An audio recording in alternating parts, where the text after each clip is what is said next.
हड्डी के रोगों के लिए हमारे यहाँ पर सदियों से आयुर्वेद का प्रयोग चला है। शुद्ध रूप से एक आयुर्वेद की बात कर रहा हूँ।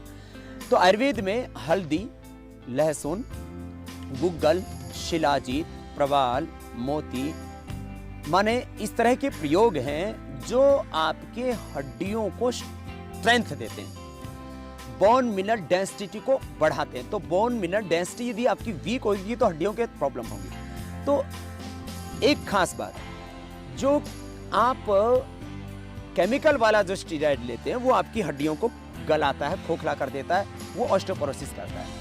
लेकिन यदि आप हल्दी वाला स्टीरॉयड यूज करते हैं, अर्थात हल्दी में, लहसुन में, गुग्गुल में, शिलाजीत में नेचुरल स्टीरॉयड होता है और वो आपको अर्थराइटिस को मिटाता है और दूसरा अर्थराइटिस पैदा भी नहीं होने देता है। ग्राम इसलिए हल्दी दूध में लें, 1 से 2 बूंद शिलाजीत दूध में लें, 1 से 2 गोली कोई भी गुग्गल की, त्रयोदशांग गुग्गुल, सिंहनाथ गुग्गुल, योगराज गुग्गुल, वैद्य की सलाह से वो लिया जाता है कि आपको कौन से गुग्गल की जरूरत नहीं। तो ये सारे तरह के गुग्गल ये खास करके अर्थराइटिस के लिए, बोन मिनरल डेंसिटी को स्ट्रॉन्ग करने के लिए, और इसी के साथ साथ जो हमारे मसल्स हैं उनको भी स्ट्रेंथ देने के लिए, जो हड्डियों को पकड़े रखते हैं, और हमारी बॉडी की जो टॉक्सिसिटी है उसको कम करने के लिए, ASR को, यूरिक एसिड को, इनको नॉर्मलाइज करने के लिए, और जो है हमारे मसल्स को और हड्डियों के जॉइंट्स को फ्लेक्सिबल बना करके हमारे जो कार्टिलेज हैं और लेगामेंट्स हैं उन सबको स्ट्रेंथ दे करके उनके अंदर एक फ्लेक्सिबिलिटी लाने के लिए, और उसके लिए भी गुग्गल बड़े उपयोगी होते हैं। तो गुग्गल का प्रयोग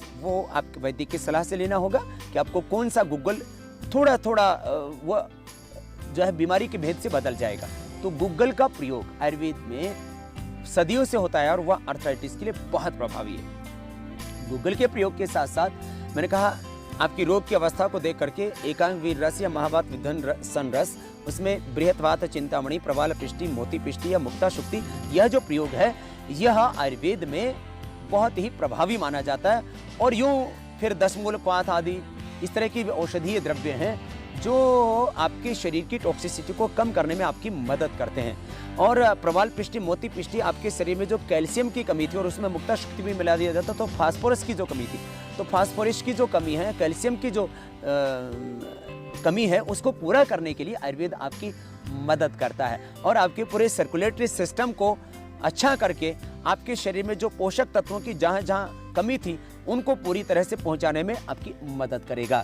तो ये आयुर्वेद के उपचार के साथ साथ में योग बहुत प्रभावी है अर्थराइटिस में, क्योंकि हमने योग के प्रयोग से लोगों का रेमिटेड अर्थराइटिस अच्छा किया। यूरिक एसिड तो बहुत जल्दी कम होने लग जाता है, ये सर बहुत जल्दी नॉर्मल आ जाता है, और जो हमारे लेगामेंट्स टेढ़े हो गए थे, जो हमारे कार्टिलेज घिस गए थे, या जो हमारी हड्डियां वीक हो गई थी और उनकी अनडिसिप्लिन ग्रोथ होने लग गई थी, उस सब के लिए योग कैसे कर सकता है मदद आपकी, ये बताएंगे हम योग यात्रा के अगले पड़ाव में, और हम देंगे आपको समाधान आपके समस्त अस्थि रोगों का, अर्थराइटिस का, रेमेटॉइड अर्थराइटिस का, गाउट का।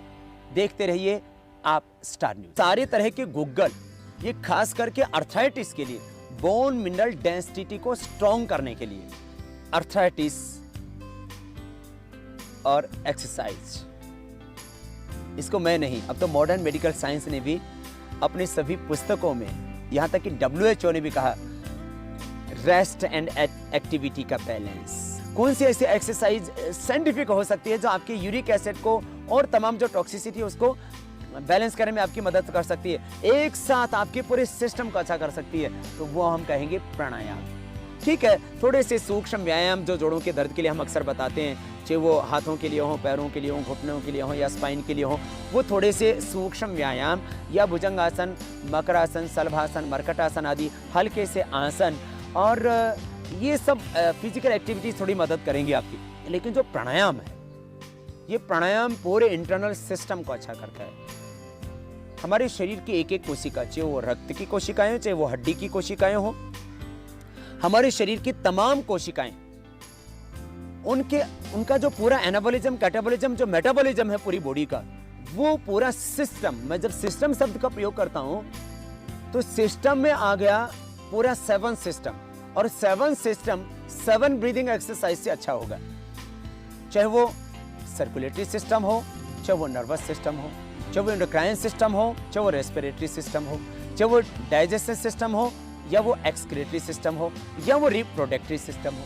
यदि सिस्टम आपका अच्छा होगा तो आपके शरीर में हड्डियों का रोग ही नहीं और भी कोई रोग नहीं होगा। अब हड्डियों को पूरा पोषण तो न्यूट्रिएंट्स से मिलेगा ना।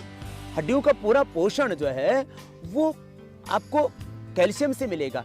तो वो कैल्शियम, वो फास्फोरस, वो पूरा का पूरा जो हड्डियों के पोषण के लिए जो आवश्यक तत्व हैं वो तो आपके पूरे सर्कुलेटरी सिस्टम से जाएंगे। तो सर्कुलेटरी सिस्टम, नर्वस सिस्टम और हड्डियों के पोषण के लिए और भी बहुत तरह के तत्व हमारे शरीर के अंतःस्राव जिम्मेदार हैं। तो उसके लिए आपको पूरा एंडोक्राइन सिस्टम का अच्छा होना जरूरी है। यदि आपके शरीर में कैल्शियम की कमी है तो आप अपने आटे को बदलिए। मात्र गेहूं का आटा मत खाइए। 1 किलो गेहूं के आटे में आप 100 ग्राम चना, 100 ग्राम सोयाबीन, 100 ग्राम चौलाई, 100 ग्राम बाजरा, 100 ग्राम उसके अंदर जवार, और आप उसमें 250 ग्राम के लगभग जौ, और 250 से 500 ग्राम सिंघाड़ा, और 250 से 500 ग्राम चौलाई मिला दीजिए। WHO ने आर्थराइटिस की प्रिवेंशन के लिए, हड्डियों के रोगों के प्रिवेंशन के लिए एक बात कही कि 1 से 1.5 ग्राम कैल्शियम व्यक्ति को मिलना चाहिए। यदि आप जो मैंने अभी आपको आटा बताया इस आटे का प्रयोग करेंगे तो आप आर्थराइटिस से बचेंगे।